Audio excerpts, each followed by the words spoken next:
Good morning everyone. Welcome to what is probably going to be a bonus vlog that I was not actually planning on filming. I'm going to apologise. I look absolutely rubbish because I've had about 4.5 hours sleep. I legitimately could not shut my brain off until about 2 o'clock this morning. Not for lack of trying. I totally blame going back to work on this. So like work hasn't officially started, but I've been, we had a couple of days to go in and set up the classroom. So today is the second day that I get to go and set up the classroom, and I'm going to do that in about an hour. And of course, all I did last night was just list the things that had to be done. This is I love setting up a classroom, but I also don't love setting up a classroom because there's so many things that you have to set up when you're going into a new room. And I'm not even talking about like the optional things. This is just the organize the books and resources that I just dumped in the room at the end of last term because I didn't have time to do anything else. Like this isn't the fun, pretty stuff, which I got to do on Monday with my teaching partner. We decorated the walls and all that sort of stuff. This is just the practical, let's make it look like I'm organized and have my life together stuff. Which I have to do because I'm going into the classroom, and I thought it would be fun to sort of document how the classroom is going because I haven't done that for a while in a vlog. And I'm obviously not going to be doing anything in the classroom once school goes back and there are kids there and whatever, because I don't do that. But I thought I would, maybe take you along and show you the new classroom space and what it's looking like. My teaching partner and I are both semi-reformed perfectionists when it comes to setting up a classroom. And I say semi-reformed because we both want a really nice looking space that's inviting for kids to come into it, and it looks like a kid's space and it's fun. And we're both used to, having a vision and trying to execute it in the most precise way. And we still spent Monday going, it's okay if it's not perfect. It's okay if it's not perfect. Like we were scarily in sync. So I haven't taught with my teaching partner before, but she was working in the team that I was working with last year. So I know her, and yeah, I think we're gonna have a really good year. And so I thought, you know what, let's just turn this into a reading vlog for the re-release of Heartsong by TJ Klune. This is a review copy that was sent to me. I am gonna reread this. I feel like a reread. I just need something cozy and that I know I love. This is one of my favorite books. It's definitely my favorite book in the series. And so when I come home this afternoon, I think I'm just going to read that. I won't probably be keeping this edition of it because I have been collecting the hardbacks. Now I was getting I did get the Waterstones Wolfsong when it had the special sprayed edges, but then they didn't do that for Ravensong, so I didn't get the Waterstones edition for that. So I do have 3 copies of Wolfsong. I have the original indie release, I have the Waterstones hardback, and I have the Barnes & Noble's hardback. And then I got the Barnes & Noble Ravensong, and I'm just waiting to see if the little independent online bookstore that I ordered the Barnes & Noble's books from gets the hardback for Heartsong. They've told me that they will, but the pre-order and things haven't gone up. And this series is one of my exceptions for things that I'll buy the hardback release from, since it's moving from indie to trad. Because I think there's also extra short stories in the Barnes & Noble's editions. But if they don't get it, US friends, I might be messaging you about helping me get a copy of it. But anyway, I think that's the plan. So I'm gonna get dressed and have some breakfast and hopefully wake up and feel a little less like I haven't slept, because I haven't. And yeah, I'll have some footage of the classroom and then also come back this afternoon and do some reading.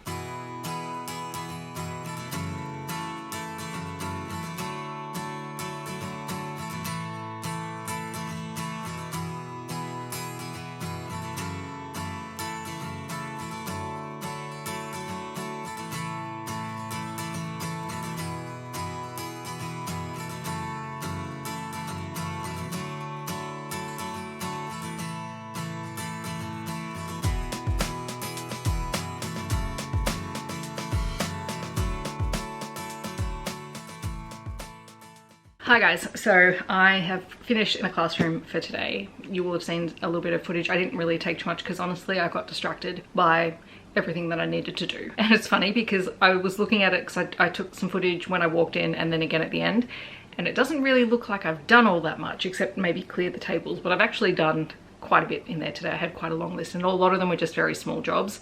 So I'm glad that I got those done. I've also brought some stuff home to laminate. I want to do a new timetable. So I made that and printed it and I'll laminate it here. I am waiting to go and get my nails done because They've started splitting. I think that's just because I've been cleaning and moving things around while setting up the classroom and whatnot. So I'm going to get that done this afternoon, but they asked if I could come back at 3:30.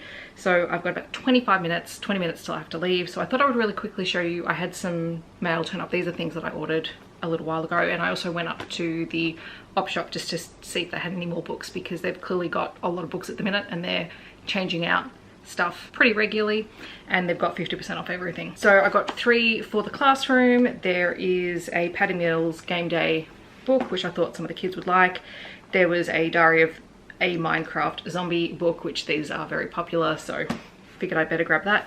And then The Queen's Nose by Dick King-Smith, who is quite a well-known kids author. For me, because I just grabbed this one because it was there, it's a young adult title, but it's one that I've been meaning to read because it's by Randa Abdel Fattah, who is an Australian Palestinian Muslim, and that is Does My Head Look Big in This? And I've never read it, so I saw it and it's $3. Well, it was like $1.50.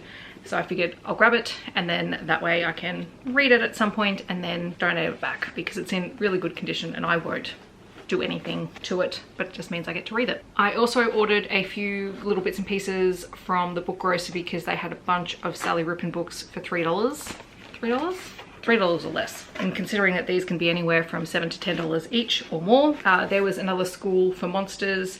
This is Jess Makes a Mess. And then there were a bunch of Hey Jack books. So there's The Winning Goal, The Robot Blues, The Extra Special Group, The Other Teacher, The Backyard Mystery, and The New Friend. And these are super simple early novels, so I thought they would also come in very handy.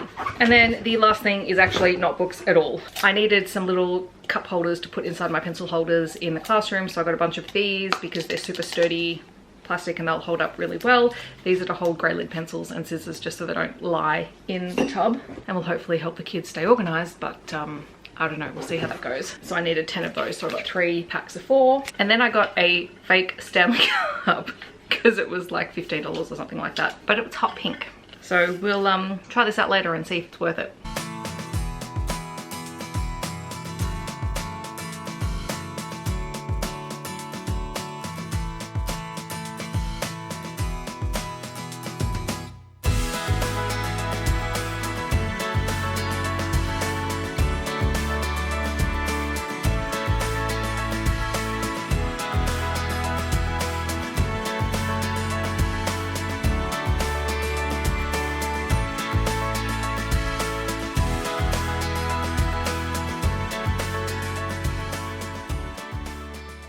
You'll have seen I had dinner. Basically salmon, potatoes, and tomato and cucumber has become my go-to when I can't be bothered thinking about food. It still takes a while to cook, but it is very easy to put together. All that I put on the potatoes was olive oil, turmeric. It's a roast seasoning that I'm just trying to finish off the jar, and also some Italian seasoning. Mix it all up, throw it on a tray. On the salmon I just had salt, pepper and sumac, which is delicious, plus lemon. Lemon is always good with salmon. Fun fact, a couple of years ago I couldn't eat salmon.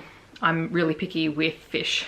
So, and my sister has just said that they've basically had exactly the same meal.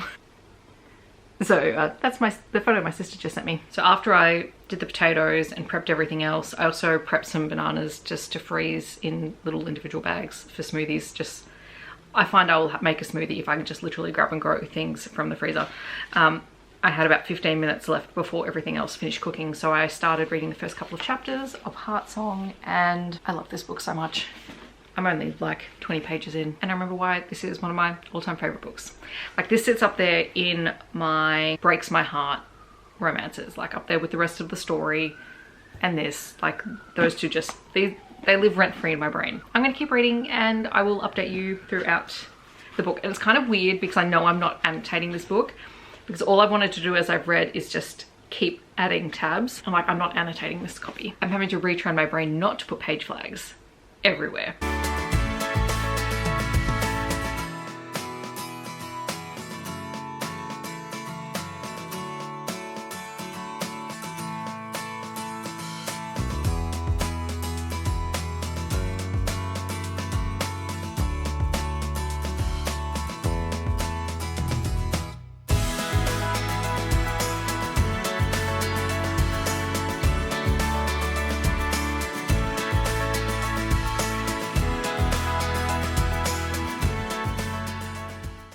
So it's just after 8:30 p.m. so I've come back inside because it's just getting a little bit hard to read out there now. And I could put the light on, except the light is behind that big collection of picture books. I don't want to move it. So I'm back inside. For those of you who know the story, Robbie at the start of the book is in a very different place to where we expect to find him, and he is confused. And we, the reader, are confused as to where he is, why he's there, and why he doesn't seem to remember anything, which is really interesting because you would think that that would be frustrating. But as the reader, we know that something is very, very wrong. And Robbie is this absolutely precious character who does anything for the people that he is loyal to.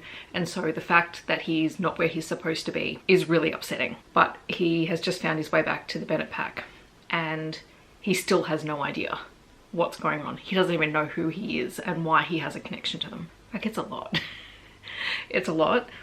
And it's really interesting because as I've been reading, I've been thinking, oh, I should really do a video on queer romances, particularly romances written by men, because there's a very clear difference in the way that they're written, and you can tell because the ones that I have read and absolutely love are all written by queer men. And I was watching just very briefly, it just came across my feed, a clip of TJ Klune actually talking about Heartsong. And I didn't watch the whole thing, but he was talking about how when Heartsong originally came out, people were unhappy that it was about Robbie because Robbie is not a Bennett. And basically the gist of it was the joke was really on everyone else because the author knew that the book would be great. And then since then, so many people have said it's their favorite book in the series, and it's my favorite. It's always been my favorite book in the series. And that's saying a lot because I love every book in this series. Every book in this series is fantastic, and this one is exceptional. So I am about 180 pages in, so I'm just gonna keep on reading. We're gonna read this tonight. We're gonna just keep on keeping on. This could be interesting because I've had very little sleep in the last 24 hours, so I don't know how this is gonna go. I'm not even halfway through and I'm crying. So I'm finished. It is 12:06, which is not bad when you consider this is 544 pages long, and I read it tonight. This book continues to be one of my all-time favorite romances, and also, I mean, I love all of the new covers because they're absolutely stunning. But ever since this cover was released, I mean, I know it's my favorite book, I've been saying that all video, but this illustration of Robbie and Kelly's wolves, I would like a print of this. All I want is a print of this because it's gorgeous. And if you know the story, or even just part of the world, mates give themselves these little carvings of their wolves when they find their mate, that they swap them. And this is Robbie and Kelly. The other thing that, I mean, what don't I love about this book? I mean, I laughed, I cried, and I'm an emotional wreck. So this is a good book to read if you need a good cathartic cry, because you will cry during it, and there'll be happy tears and sad tears, and most of them will be sad tears because you're dealing with a character who's had all of his memories taken from him, trying to figure out how he fits back into a world where people are telling him his family, but he doesn't remember any of it. And then you have the overarching series villain who has ties to everyone in the book, and you have that villain just committing atrocities, not only taking people's memories but using children to commit acts of violence. And it's, you know, hard and difficult to read at times, but all the way through it you have this gorgeous relationship between Robbie and Kelly. And this is not a book that has a huge amount of steam in it. Kelly is ace, and he's always been one of my favorite characters, and the way that it's handled in here is just so beautiful because as Robbie and Kelly reconnect, they have to rediscover that part of their relationship as well. They're not intimate until like this part of the book, so like it's not a romance that you're reading for smutty scenes at all. It's about relationships, it's about found family, and it's about the commitment that you make to other people even when they're not doing the things that you expect them to do or want them to do. I love this book a whole lot. I love it a lot. So thank you to Macmillan for sending me this review copy. I'm deeply appreciative of it. It's one of my favorite books of all time. I need to reread it more often because it's everything I want in a story that looks at relationships and commitment. And we all know I love a found family story. Pretty much every book I love is a found family story. So that's this. All the characters are just so very real. They leap off the page. For all it's a story about wolf shifters, it is very much about taking care of the people that you love and standing by them, and sometimes screwing up and having to make amends. So I guess this now just means that I'm waiting for Brother Song to come out. Also has a gorgeous cover, and just, you know, reliving Carter and Gavin's story. So thank you for watching. I know this was just a random bonus video, but hopefully you enjoyed it. Feel free to chat to me about Heartsong down below if you've read it, or let me know if you are planning on picking it up. I don't think I've spoiled anything dramatic. If you just want to let me know that you're here but you don't leave a comment, feel free to leave a wolf or a moon emoji. You get to decide. And I will see you guys in my next video. Thanks so much for watching. Bye everyone.